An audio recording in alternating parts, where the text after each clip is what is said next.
Hello and welcome to India's World. Today we are going to discuss the impact of the Syrian crisis on the international collective decision-making processes. We will ask why international collective decision-making is failing at a time when broad conditions exist for forging a consensus on international governance. We live in times when sharp ideological antagonisms have ceased to exist. The Cold War is over and the world has become much more interdependent because of globalization. Today there is a much broader community of interest globally than at any other time in recent history. Yet it seems that there is scope for unilateral military action, defying the norms of international legal systems. Why is this happening? I have with me three eminent guests and I'll be probing them on these issues in an attempt to get some understanding of the current developments. We have with us Ambassador Lalit Mansingh. He is the former Foreign Secretary of India, Professor A.K. Ramakrishnan from Center for West Asian Studies, Jawaharlal Nehru University, and my old friend Vivek Katju. He retired as former Secretary from Ministry of External Affairs. So welcome, gentlemen, to this conversation. Let me begin with you, Ambassador Mansingh. So in the US attempting to act unilaterally against Syria, are we seeing the collapse of the international decision-making system? And why is it happening at a time when, as I said, a community of interest exists globally and people should actually be forming a consensus on international governance? Well, I think the major reason is that the Security Council was given powers and the veto system was intended to ensure that collective action by the UN was reflecting the national interests of the five most powerful countries of the world. That consensus has broken down, and so we have the five countries are no longer in agreement on many basic issues. But the reason why you see a weakening of the UN system is the country that supported the UN, hosted the UN, has now lost the appetite for doing so. I'm talking about the United States. And during the George W. Bush years, the Americans decided that the UN, if it supports their interests, they will agree with the UN, but they will go unilaterally if the UN does not support. So it is now what is called multilateralism a la carte. The UN is one of the choices on the menu, but a more preferred choice is what is called the coalition of the willing. And this has dealt a big blow to the UN system. Okay. Professor Ramakrishnan, is this also happening because Soviet Union has collapsed and there's no countervailing powers to the US which can bring a balance internationally? Yes, that's one of the most important reasons why you have unilateralism working in this way. The Westphalian sovereignty-based international system is facing a kind of crisis in the sense that now new hegemonic models of intervention has become almost a norm. Afghanistan, Iraq, Libya, and so on. And therefore, an attempt on Syria is to make that norm as the working norm rather than the UN system, which is based on the sovereignty or protection of sovereignty of individual states and so on. And the unequal system within the UN itself, as Ambassador Mansingh has pointed out, is also an important reason why the traditional kind of power that we have given to an international system is not working. But the United States has been leading for quite some time for a hegemonic unilateral system where it can and its interests can work at the global level, even though there are several challenges, not only from states but also from people at large, and therefore we'll come to those challenges. Vivek, I remember you telling me that this reminds you of gunboat diplomacy. So are we back to gunboat diplomacy? Ships in Mediterranean waiting to strike. What has made this possible? That you can launch a war without any loss of life to yourself, but inflict tremendous amount of damage on people you consider to be your adversaries. Yes, I do think that the digital age and the technological developments which have taken place in the digital age have increased the technological disparities between the United States and the West and the rest of the world. If you see advanced technologies in any area, especially in defense, this disparity is more pronounced. So today the West can act and America can act without any great loss of life to itself. And if you see, it's a return to imperialism. You have a situation where there is a country and you see the word being used. It is punished. Almost reminds you that there is a revolt by one of the subject peoples and you've got to send a punitive expedition to teach them good manners. No, but draw a line. So are you making an argument that the whole thing is determined by technology or has politics also changed? No. I believe very strongly that technology determines. I know that many sort of people will shout this down on theoretical grounds, but I honestly believe that technology is a determinant in many ways of international politics too, and that the colonial and imperial age demonstrated that fully. After all, the Industrial Revolution gave the West this edge, which led to the colonial and the imperial age. Now, there's one other point. Like in the imperial age, there were these shifting alliances, and there was no attempt at international governance through an institution. So we are returning to that age again. Okay, but I thought you wanted to intervene in something. Look, I'm getting this feeling as if there's only one guilty party here, the United States. Of course, well, as I said, that's principally responsible. But the discussion is not yet over. The point is, if you look at Syria, there's another country, Russia, which has a naval base there and has got its warships stationed there. The Syrians are getting help from a number of countries, from Iran, from Iraq, Saudi Arabia, Qatar, and so on. So we have two alliances fighting with each other. It's not one single hegemon. Okay. And at least to be fair to Obama, he's a reluctant hegemon. Okay, we're going to discuss that in the following segments of this discussion. We need to take a break at this point. We'll continue with this interesting discussion after the break. Don't go away.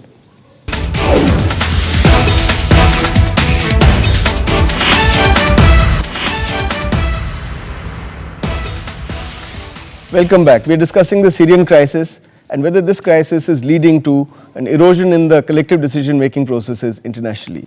Vivek, the US and France want to punish Syria for violating an international norm, that of using chemical weapons. But in trying to punish Syria, they themselves are violating international law. So would you say this is vigilante justice? And does vigilante justice then lead to erosion of existing norms? Weakening of the international collective decision-making system, or does it strengthen it? Look, all this talk of norms is entirely self-serving. Those who promote human rights, for example, are the first ones, when their interests suffer, to abandon this entire quest for human rights altogether. We saw that, and we are seeing that after 9/11 in all these years. So all this norms business doesn't leaves me very cold. These days, and this is, I'll take off from the collapse of the Westphalian system, which Professor was saying. These days, there's this new doctrine of the right to protect. Now, it's strange, which means that you have the right to have intrusiveness in another sovereign state. Because they are denying a norm that the major powers of the world, or some of the major powers of the world are I'm going to come to right to protect, but let me come to Professor Ramakrishnan. There is no doubt that the Syrian regime has acted against its own citizens, has committed war crimes against them. And if it is proven that they actually use chemical weapons, then should the international community just keep quiet? What should it do? Because the UN Charter doesn't permit, launching of an attack against Syria, even if they've used chemical weapons against their own people. So what should the international community do? There is a real dilemma there. There is a dilemma, but the international community is in a way thinking about it. Whatever solution that's offered now by the Americans and the French is not addressing the core issue of Syria. It's about punishing Syria for the chemical attacks. We are concerned about the Syrian crisis. And is there any proposal on the table to do that? The Geneva II was, it fizzled out. And so any opportunity to resolve the crisis is not taken. The G20 would have been, if there was enough work for getting some kind of consensus on things, it would have, over a period of time, would have worked on some kind of solution. And nobody is interested in the Syrian crisis. That's the Ambassador Mansingh, for Iraq there was a coalition of the willing. But is that concept becoming problematic now? Because the British Prime Minister was raring to go along with President Obama, but the British Parliament stopped him in his shoes. In France, President Francois Hollande had to go to Parliament. He doesn't have to take the permission of the MPs, but the MPs have said that consult us before you go to war. Obama himself has had to, take the Congress into account and try and consult them. So even if you want to act outside the UN Charter, is it becoming difficult to take such action because there is no appetite for war in these countries amongst the normal people? Firstly, if you're talking about international law, action under international law can take place under two circumstances. That's right. One is if it is in conformity with the UN Charter. Yeah. The UN Charter is very clear that military action can be taken by a state only in self-defense. Yeah. That does not apply here. And therefore, such military action collectively can be taken only with the authorization of the UN Security Council. That has not happened, is not likely to happen. The other recourse is what Vivek mentioned about the R2P. And the R2P was right to protect, was adopted as a doctrine by the UN in 2005.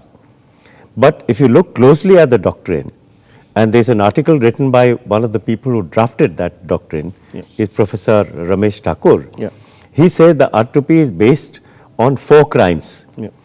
The war crimes, genocide, war against humanity, and something else. And he says none of these apply to Syria.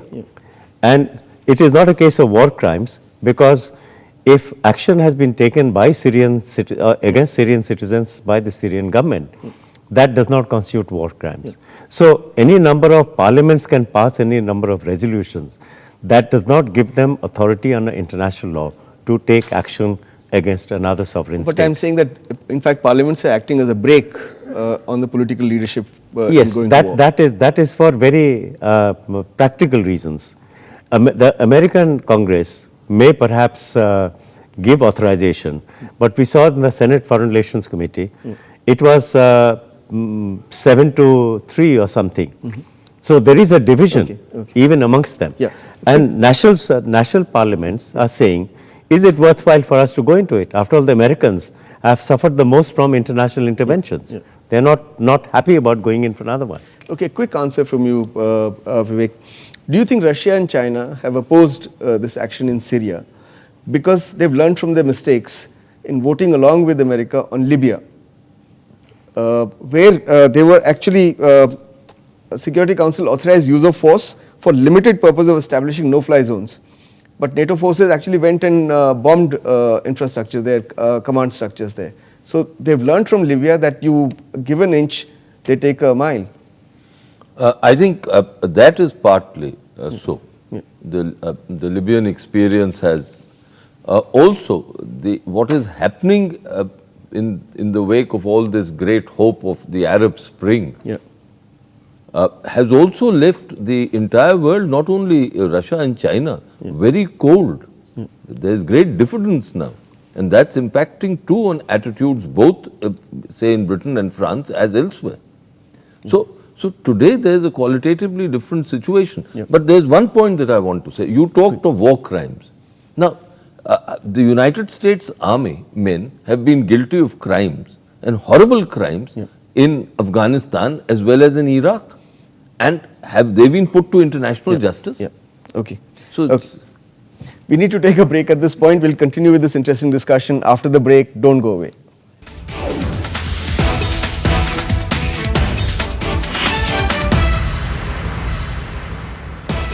Welcome back. We are discussing the Syrian crisis and its impact on the international legal order. Let's discuss this right to protect principle a little bit more. Do you think that the right to protect principle and humanitarian intervention gives any justification to launch a military attack under the UN system. The UN might have adopted right to protect, but you still need a justification for war by going to the UN Security Council. No, the right to protect doctrine was very carefully crafted because people who drafted it knew that it could be misused. Yeah. And we have seen that it has been misused. It was finalized in 2005. It is intended to protect the interests of large numbers of citizens who are facing violations of the human rights, right? But the R2P, as I mentioned, clearly specifies the kind of crimes which will have to be considered for taking action. And secondly, the misuse, as we feared, has already taken place in the case of Libya. And somebody who was the spirit behind this, Professor Gareth Evans, I once asked him, I said, how could this be applied to Libya? And he said, it was a mistake. They didn't follow our guidelines.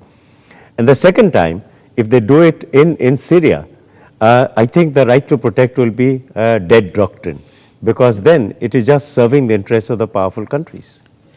But you know, the right to protect doctrine actually had its origins much earlier in Kosovo, because that's what US policymakers and NATO people are citing. Kosovo and Rwanda. Yeah, Rwanda, yeah. That you wanted to prevent the massacre of Albanians by Serbs, and you went in. But the principle of humanitarian intervention, right to protect, is an established principle, but it's not a law. And Kosovo intervention in retrospect is not being seen as legal intervention in any case.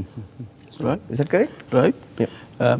As I was mentioning initially, these are new, it's not law, but new hegemonic norms coming up at the international system where national sovereignty can be broken. It started from WTO. You have mentioned globalization, that kind of neoliberal globalization where state sovereignty can be undermined. And then slowly you are moving towards, and the technology also helped. And then the interventions in Afghanistan, Iraq, and so on. So what happens in the process is that the sacrosanct kind of value that we have given to national sovereignty, even the UN is now becoming a kind of forum where these kinds of new hegemonic norms can be evolved, undermining traditional roots of international law. And as was mentioned, certain kind of colonial or the might is right kind of norm being evolved. But there are challenges in the sense of the traditional bipolarity when that is broken with the collapse of the Soviet Union. Initially it was strong kind of unipolarity, but now other forces are coming, and that's the dilemma that the United States now faces. Vivek, you seem to disagree. No, you agree. No, largely I agree with this. But I feel that during the days of bipolarity too, at a time when there was a deadlock in the Security Council, states evolved their ways of intervening in other states, but that was done covertly and a little quote-unquote discreetly with an attempt at deniability. Today I believe that the technological edge that the digital age is providing these countries is emboldening them, because the loss of life is severely limited. In Vietnam, the Americans lost 53,000 soldiers. In Iraq, I think 4. 12 years of war in Afghanistan has led only to 2,000. Here, it's very cheap. They have the money, they have the technology, and you go and strike. Okay. And I put it to you that today, if they do launch a strike, what will the Russians do? They said that we'll come to Syria's aid, but how? They have a naval base there, sir, as Mr. Mansingh said. But what will they do? Will they take them on? That surety was there during the Cold War. But today it's all very fluid, and therefore we are in a new age where out of this fluidity also something is emerging. The rise of Russia and the rise of China cannot be denied. And given the close economic links of US with China, how do you think the rise of China and the rise of Russia will impact US behavior in future? Well, let's be clear. The Chinese are giving moral support. I don't think they're going to fight. The fighting will be left, if at all, to the Iranians and the Russians. The Russians also are supplying arms, they're not fighting. So eventually, as Vivek suggested, if they do strike, I'm not sure that the ones who are opposing American intervention are actually going to stand up and My fight. question was more long term. Yeah, Let's forget Syria, what happens in Syria for the moment. right. But the rise of China and rise of Russia, would it be a countervailing force to US unilateralism in the future? Well, we have to watch out for China. China is undergoing massive militarization and trying to close the gap between the United States and China. Russia is not as strong as it used to be. Certainly, Russia is not the Soviet Union, and its armed forces are not that effective. So, I actually doubt very much, because the technological edge will always remain with the United States. They are generations ahead of any other country in the world, and I don't think even the Chinese, with all their military might that they're building up, will be able to match them. Vivek? The lesson I learned from this is to go back to the lesson that Nehru used to teach us, which was you lose out on technology, you lose out on everything. And today the time has come to really look within ourselves, that in the last 20 years, ever since we've opened up, what have we done to our science and technology institutions? We can't simply afford. No, this is the lesson that I You made the draw. point forcefully enough, but let me ask Professor Ramakrishnan. So is the only solution technological solution, or do you think, for example, people also talk of broad-basing the UN Security Council. What does it do to political? If you broad base it, they'll ignore it. If you broad base it, there'll be many more voices in the Security Council, and you would wonder whether I should still go ahead.